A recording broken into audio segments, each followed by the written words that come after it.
June 5 ലോക പരിസ്ഥിതി ദിനം, വേൾഡ് എൻവിയോൺമെന്റൽ ഡേ.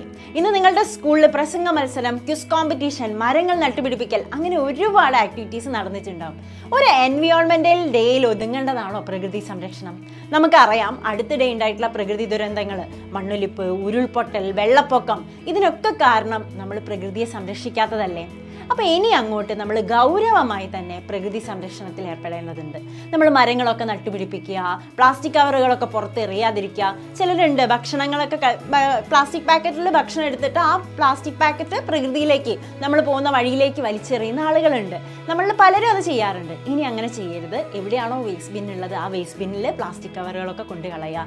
അങ്ങനെ പ്രകൃതിയെ നല്ല രീതിയിൽ നമ്മൾ സംരക്ഷിക്കേണ്ടതുണ്ട്. അല്ലെങ്കിൽ ഇനിയും ഒരുപാട് പ്രകൃതി ദുരന്തങ്ങൾ നമ്മൾ ഫേസ് ചെയ്യേണ്ടതായിട്ട് വരും. അപ്പോൾ എൻ്റെ മക്കളെ, എന്തൊക്കെയാണ് പ്രകൃതിയെ സംരക്ഷിക്കാനായി ഇനി അങ്ങോട്ട് ചെയ്യാന്നുള്ളത് കമൻറ്റ് ചെയ്യും.